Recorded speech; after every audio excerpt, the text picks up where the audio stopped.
నిర్మాకాండం 16వ అధ్యాయము, అపోస్తుల కార్యాలు 13వ అధ్యాయము, లోకాసు వార్త 1వ అధ్యాయము మనం చూసుకుంటున్నాం. 26వ వచనాల నుంచి మనం చూస్తున్నాం. మొదట 26వ వచనం, నిర్మాకాండం 16వ అధ్యాయం 26వ వచనంలో ఉంది, మీరు 6 దినములు దాన్ని కూర్చుకొనవలను, విశ్రాంతి దినమున అనగా 7వ దినమున అది మీకు దొరకదు. 6 దినములు ఇక్కడ కూర్చుకొనవలను అని 26వ వచనం చెప్పగానే లోక 1:26లో 6వ నెలలో గాబ్రియేలు దేవదూత గలిలయలోని నజరేతను ఊరిలో అని ఉంది. 6వ నెలలో 6 దినములు కూర్చుకున్నాం. ఇక్కడ పంపబడినవి అనేది మనకు కనబడుతుంది. ఇక్కడ 26వ వచనంలో, అబ్రహాము వంశస్థులారా, దేవునికి భయపడేవారులారా, ఈ రక్షణ వాక్యం మన యొద్దకు పంపబడి ఉన్నది. రక్షణ వాక్యం పంపబడిందంట. ఈ రక్షణ నిమిత్తము రక్షణ వాక్యం పంపబడితే మానవుడు తన ప్రాణాన్ని కాపాడుకునే తన శరీర భోజనాన్ని కూడా అక్కడ మన్నాని పంపించడం జరిగింది. ఇక్కడ మరి అక్కడ ప్రాణ రక్షణే, ఇక్కడ కూడా దేవదూతను మరి అక్కడ పంపించడం జరుగుతుంది. దేవదూతలు కూడా పంపిస్తుంటారు. ఈ 3 పరలోకం నుండి వచ్చినవే, 3 పరలోకం నుండి పంపబడినవే ఇక్కడ మనకు 26వ వచనాల్లో ఉంది.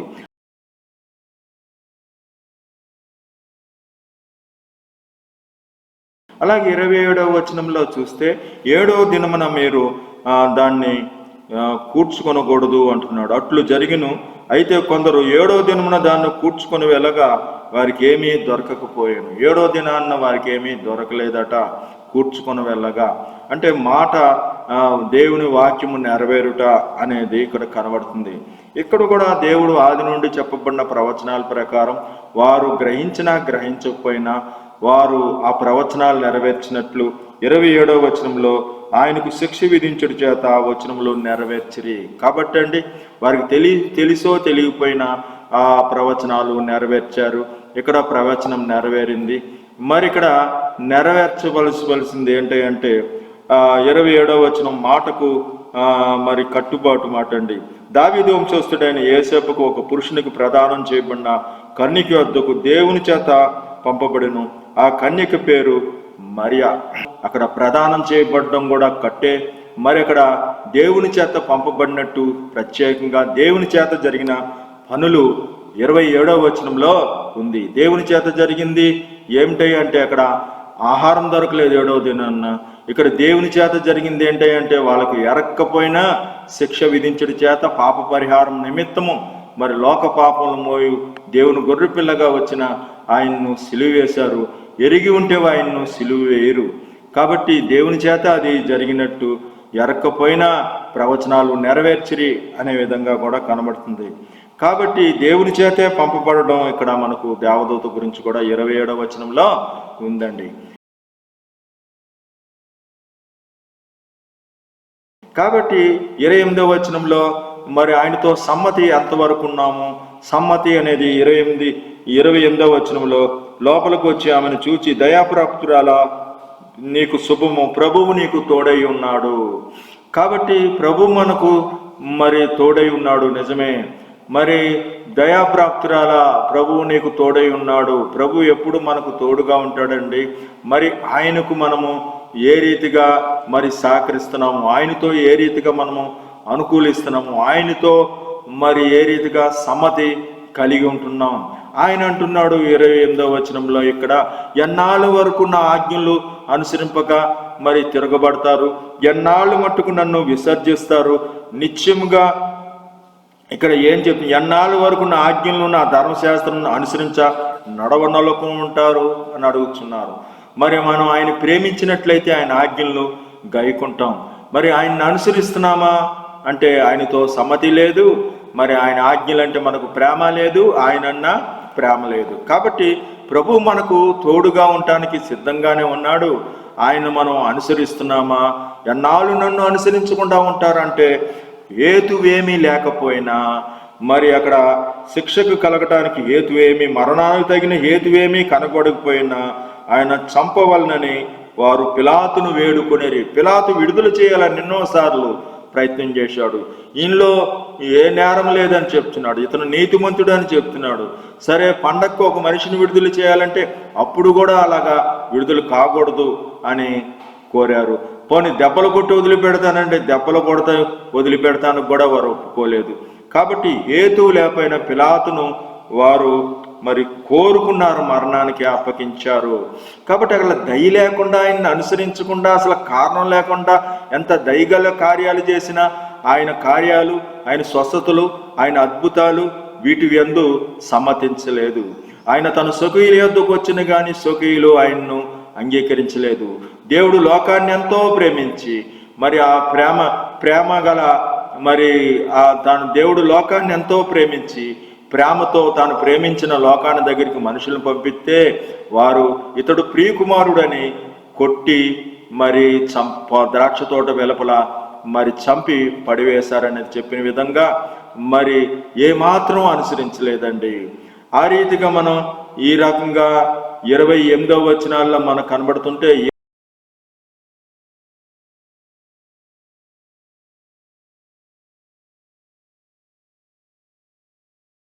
29వ వచనంలో స్తబ్దత ఉండి వెళ్ళడం. ఇక్కడ స్తబ్దత ఉండడంటే, స్తంభించుట అంటే సమాధి అయ్యారు, సమాధిలో ఉన్నవారు కడబోరు శబ్దంలో లేచి బయలుదేరాలి. కాబట్టి ఇక్కడ ఏం చెప్తున్నాడు, సమాధి అంటే మ్రాణ మీద నుండి దిమ్మి సమాధిలో పెట్టిరి. కాబట్టి సమాధిలో పెట్టిన మనిషి సమాధిలోనే ఉంటారా? ఆయనైనా 3వ దినాన్ని లేచాడు, మనమైనా సమాధిలో ఉండి విడుదల పొందుతాం. సమాధిలో ఉండి మన ప్రాణాన్ని మోచించేవాడు 7 దినములు కూర్చుకోవాలి. మళ్ళీ మొదటి దినం మొదలప్పుడు మళ్ళీ 6 దినాలు మనము కూర్చుకోవాలి. ఇక్కడ స్తంభించుట 7వ దినం నిలిచి ఉండాలి. ఎక్కడ వారు అక్కడ నిలిచి ఉండాలంటే, ఇక్కడ మరి అకస్మాత్తుగా చెప్పిన ఆ దేవదూత మాటకు ఆవిడ ఆశ్చర్యపోయి ఏంటో ఆ శుభమని స్టన్ అయ్యి తనలో తాను ఆలోచించుకొని స్తంభించి తర్వాత వినటానికి వేగిరపడుతుంది. ఆ మాటకు బహుగా తొందరపడి ఈ శుభవచనం ఏమిటో అని ఆలోచించుండగా, కాబట్టండి మరి తనలో తాను మరి ఇక్కడ స్తంభించి ముందుకు కదలడం కూడా ఇక్కడ కూడా ఉంటుంది. అలాగా సమాధిలో ఉన్నవారు కొంత ఆగి మళ్ళీ బయలుదేరడం ఉంటుంది.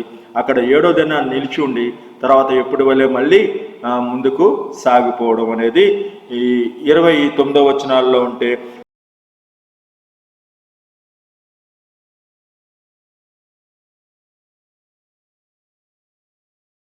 దేవుడు చేసిన మంచి పనులు, దేవుడిచ్చిన కృపలు ఏంటి అంటే, దేవుని వల్ల నీవు కృప పొందితివి. ఏమిటి కృప అంటే, ఆయన 7వ దినాన్ని మనుషులకు ఇచ్చాడు.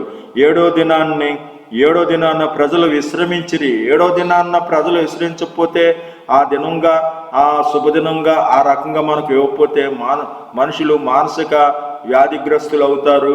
మరి మానవ వనరులు చాలా దెబ్బతింటాయి. కాబట్టి అది దేవుడు చేసిన పని, ఒక కృప, మరి మనకిచ్చిన కృప అండి.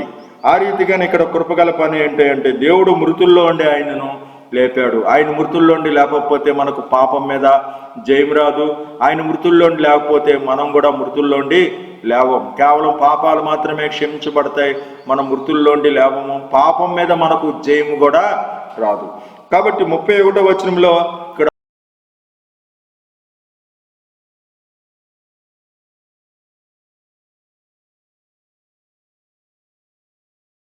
ప్రజాభాష్యము చెప్తుంటే, దానికి మన్నా అని పేరు పెట్టిరి, దానికి మన్నా అని పేరు పెట్టిరి అని 31వ వచనము చెప్తుంటే, ఇక్కడ యేసు అని పేరు పెట్టుదు అనేది ఇక్కడ ఉంది. నువ్వు గర్భం ధరించి కుమారునికని ఆయనకు యేసు అని పేరు పెట్టుదువు. కాబట్టి ఇక్కడ యేసు అని పేరు అని 31వ వచనం చెప్తుంటే అక్కడ మన్నా అని పేరు. 6వ నెలలో గాబ్రియేలు దేవదూత అంటే ఆ 6 దినములు కూర్చుకోవాలని చెప్తున్నాడు. ఇక్కడ దయాప్రాప్తిరాల ప్రభువు నీకు తోడుగా ఉంటారు అంటే ఎన్నాళ్ళు నన్ను అనుసరించకుండా ఉంటారు. మరి ఏతూ లేకపోయినా దయ చూపించకుండా పిలాతుని అడిగారు, చావుని మరి చంపివేయాలని కోరుకున్నారు. అలాగే దయలేని స్థితి, ఆయనతో సమ్మతించిన స్థితి ఉంది. అలాగే స్తంభించిన స్థితి, నిలిచి ఉండాలి. 7వ అంటే అక్కడ సమాధి. ఇక్కడ తనలో తాను ఆలోచించుకుని ఉన్న మరియమ్మ స్తంభించుట మనకు ఇక్కడ కనబడుతుంది. ఇలాగ మాటకు కట్టు 7వ దినాన్ని వెళ్ళినప్పుడు 27వ వచనము వారికి ఏమీ దొరకలేదు. వారు లేఖనాలు ఎరగకపోయినా మరి లేఖనాలు నెరవేర్చారు, ఆయన్ను సిలువ వేసి అనేది కనబడుతుంది. ఇక్కడ దేవుని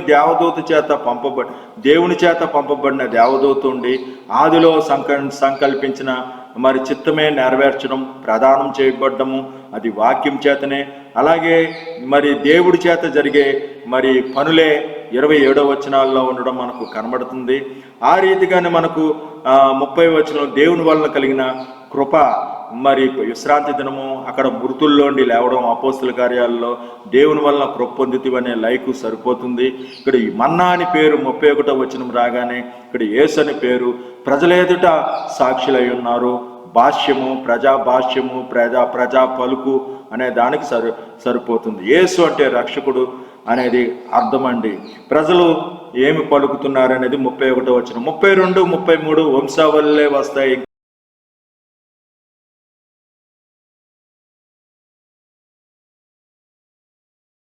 ఏమీ రావు. ఇక్కడ ఏమిటంటే 32 సర్వోన్నతుని కుమారుడు అనబడును, ప్రభు అయిన దేవుడు తండ్రి అయిన దావీదు సింహాసనము ఆయనకు ఇచ్చును. తండ్రి దావీదు అనేది కుమారుడు అనేది ఎప్పుడైతే వచ్చిందో 32వ వచనము దేవుడు యేసును లేపి పితరులకు చేసిన వాగ్దానం మన పిల్లలకు కూడా నెరవేర్చి ఉన్నాడు. ఇక్కడ చూడండి, మరి పితరులు పిల్లలు అనేది ఇక్కడ కూడా ఆ రకంగా తండ్రి అయిన దావీదు మరి కుమారుడు అనేది ఇక్కడ లయ ఆ రీతిగానే ఉంది.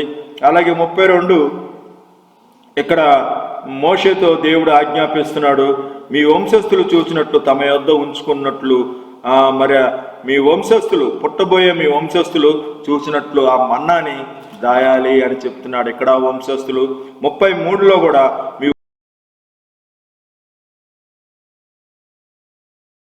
వంశస్థులు తమ యొద్ద ఉంచుకుంటూ యెహోవా సన్నిధిలో దాన్ని ఉంచాలి అనేది మరి ఇక్కడ కూడా వంశావళుల గురించి చెప్పినప్పుడే 33వ వచనంలో యాకోబు వంశస్థులను ఆయన యుగయుగములో చూసుకోండి, అక్కడ వంశస్థులే, ఇక్కడ యాకోబు వంశస్థులను ఏలును, ఆయన రాజ్యము అంతం లేనిదై ఉండునని చెప్తున్నాడు. 33వ వచనంలో ఇక్కడ నీవు నా కుమారుడు, నేడు నిన్ను కని ఉన్నాను. కాబట్టి ఈ వరుస క్రమంలో తండ్రులు, కుమారులు, పిల్లలు అనే స్థితి 32, 33 వచనాల్లో మనకు కనబడుతుంది.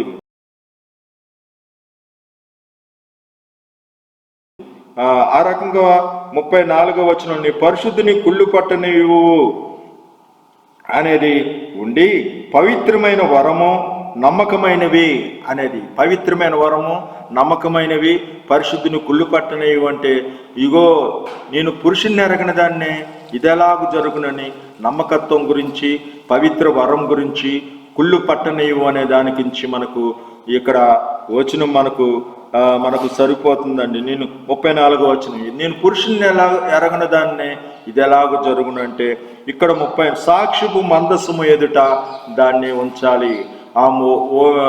ఆ మన్నా ఉన్న పాత్ర మాట సాక్ష్యపు మందసము. ఏం సాక్ష్యము?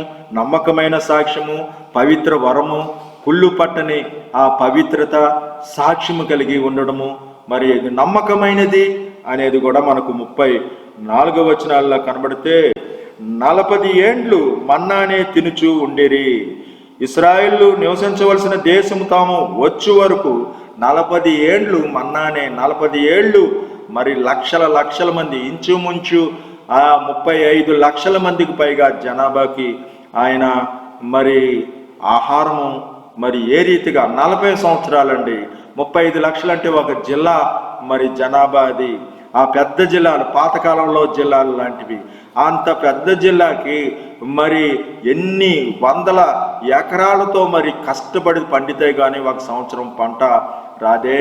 40 సంవత్సరాలు ఆయన ఆకాశం నుండి ఆ శక్తివంతుడు అదే చెప్తున్నాడు, ఇది ఎలా జరుగునండి, సర్వోన్నతుని శక్తి నిన్ను కమ్ముకొను, పుట్టబో శిశువు పరిశుద్ధుడై ఉంటాడు.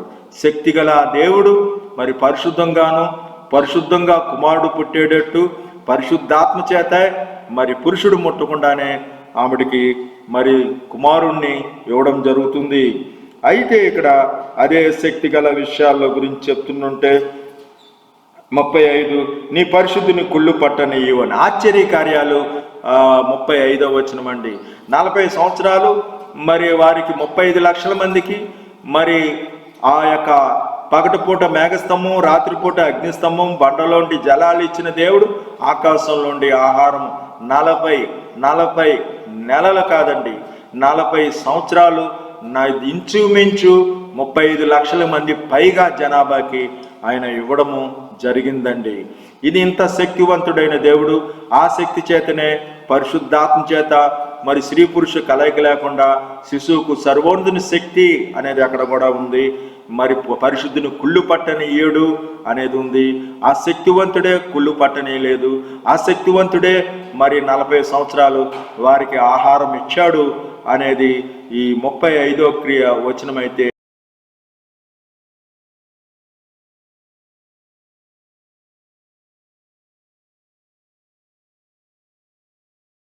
6వ వచనంలో ఉన్న తమాషా కూడా చిన్ని మాట. 6వ వచనంలో ఉన్నది ఓమేర్ అనగా ఏపోల్లో దశంభాగం. అంటే ఏపోల్లో దశంభాగం ఓమేర్ అంటే దాని సంబంధితే. ఇక్కడ కూడా మనం చూసుకుంటే 36వ వచనము నీ బంధువురాలు ఎలిజబెత్ కూడా తన వృద్ధాప్యమందు నీ బంధువురాలు ఎలిజబెత్ కూడా తన వృద్ధాప్యమందు కుమారుని కనును అని చెప్తుంది. కాబట్టి నీ బంధువురాలు ఎలిజబెత్ కూడా వృద్ధాప్యమందు ఒక కుమారుని గర్భం ధరించి ఉన్నది. నీ బంధువురాలైన ఎలిజబెత్ కూడా గర్భము ధరించి ఉన్నది అని చెప్పడం జరుగుతుంది. మరి బంధువురాలు ఓమేరులో భాగము అని దాని సంబంధితమే అనేది తన తరం వారిలో వారికి సేవ చేసి తన పితరులతో కూడా నిద్రించాడు. 3 చోట్ల మరి ఎలిజబెత్ కూడా సేవ చేసే పాస్టమ్మ గారు, ఎక్కడ కూడా దావీదు సేవ చేసిన వాడే. మరి అక్కడ ఓమేరు కూడా అనేకులకు ఎదుట సాక్షిగా మరి ఉన్న మన్నా పాత్ర. కాబట్టి దాని సంబంధిత అనేదే ఉంది. అక్కడ అనుసరణ ప్రేమ ఉన్న చోటు ఎన్నాళ్ళు నన్ను అనుసరించకుండా ఉంటారు, ప్రభువు నీకు తోడుగా ఉంటాడు అనేది 6వ నెలలో అని చెప్తుంటే 6 దినాలు కూర్చుకోవాలని ఉంది. వారు 7వ దినాన్ని నిలవాలంటే సమాధి తనలో తాను ఆలోచించుకోవడం మనకు కనబడుతుంది. ఇక్కడ మన్నా అని పేరు అనగానే అక్కడ యేసు అని పేరు అనేది ఉండడం మనకు కనబడుతుంది. ఈ రీతిగా వంశావళులు 32, 33 వచనాల్లో వంశావళుల గురించే వచ్చినాయి.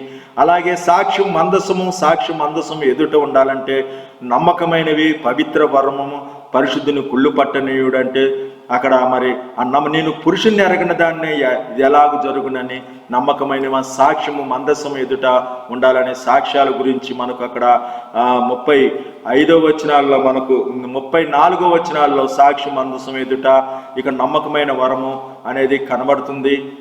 ఆ రకంగానే నేను పురుషుని ఎరగిన దాన్ని అని పవిత్ర సాక్ష్యము నమ్మకమైనతాన్ని 34వ వచనాల్లో ఉంటే 35వ వచనంలో శక్తి, సర్వోన్నతుని శక్తి నిన్ను కమ్ముకుందంటే అక్కడ శక్తి ఏమిటంటే 40 సంవత్సరాలు వారికి ఆహారము ఆకాశంలో ఉండే రావడము, వారు చివరకు చేరవలసిన దేశానికి చేరే వరకు 40 సంవత్సరాలు వారికి ఆహారము 35 లక్షల మందికి పైగా ఉన్న జనానికి వచ్చింది.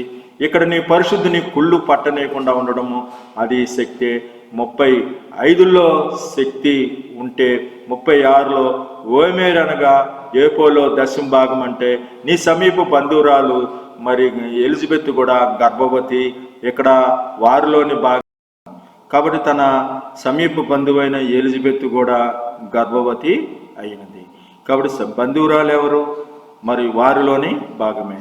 తన తరం వారిలో వారికి సేవ చేసి వారితో కూడా నిద్రించడం. ఎలిజబెత్ అమ్మ కూడా సేవ చేసిన మరి దేవుని సేవకురాలు, అలాగే సాక్ష్యముగా ఉన్న ఆ మన్నా పాత్ర ఓమేరులో దశమ భాగం, దానిలోని దాని భాగమే అనేది ఇక్కడ 36వ వచనం చెప్తుంది. దేవుడు ఈ పరిశుద్ధ వాక్కును మన వెనుకల్లో దీవించునుగాక. ఆమేన్.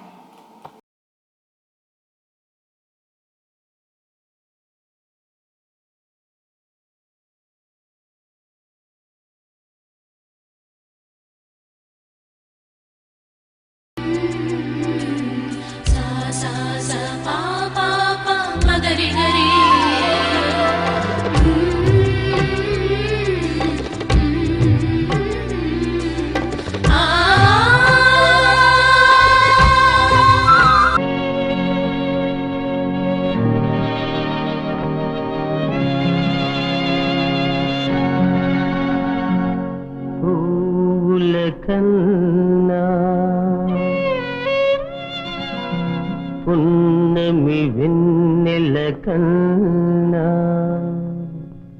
మిన్నయైనది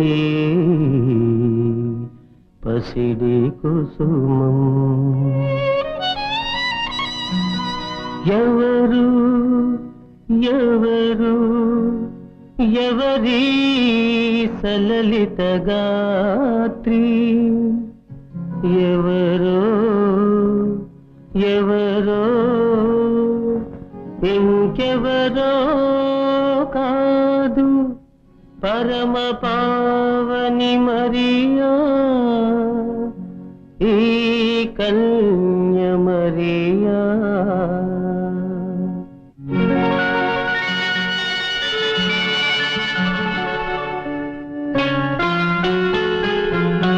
దేవదూత గాబ్రియేలు వచ్చింది, తొందరలోనే అమ్మవు నీవని చెప్పింది.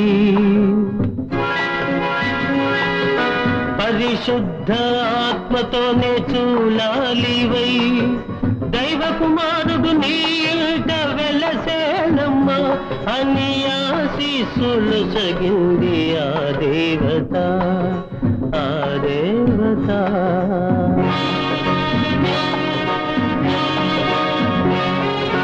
యోసేపు మరియమ్మ నొదలాలని బహుకలత చెందాడు ఆరాతిరి, ఆరాతిరి, ఆరాతిరి. కలలో దేవుని వెలుగు కనిపించెను, ఇది దైవ కార్యమని చాటి ఓదార్చెను.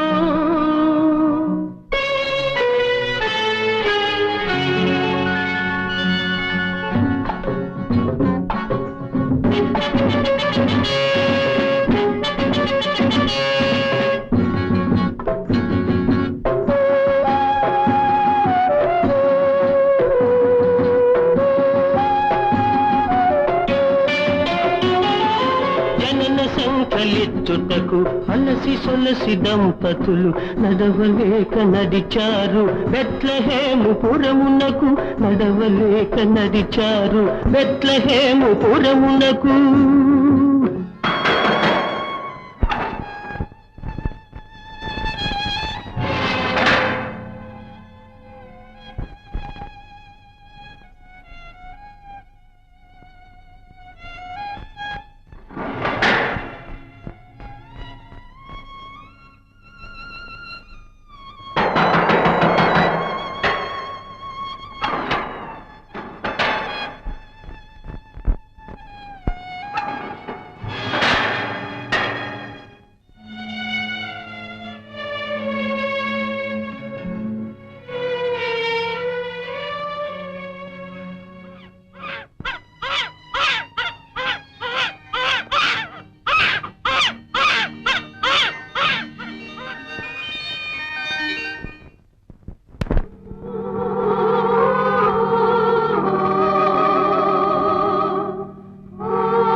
దావీదు పురములో ఆ పశుల పాకలో ఈరోజు మీరెళ్ళి తరించను, రారాజు మీ కొరకు ఉదయించెను అని చెప్పి ఆ దూత గొల్లలను పంపెను, అని చెప్పి ఆ దూత గొల్లలను పంపెను.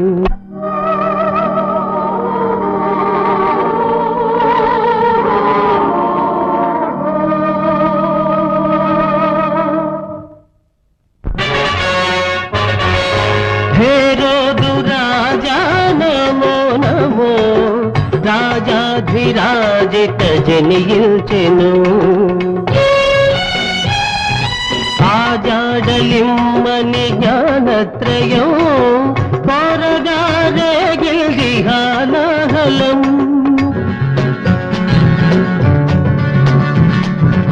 ఆ ప్రభుని దర్శించిరారమ్మని హేరోదు తెలికాడు కపటముగా.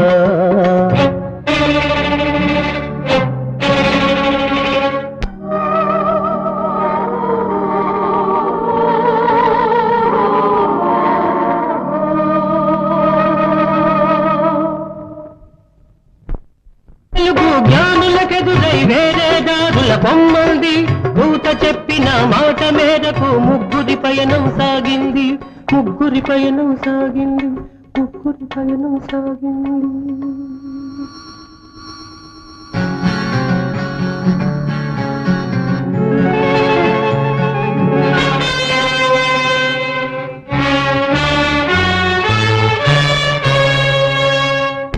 యోసేపు, ఓ యోసేపు, ఏళ్ళు నిండని పూనల, రెండేళ్ళు నిండని పాపల, తలలు నరికే శాసనం హేరోదు చేయగబూనెను, తలలు నరికే శాసనం హేరోదు చేయగబూనెను.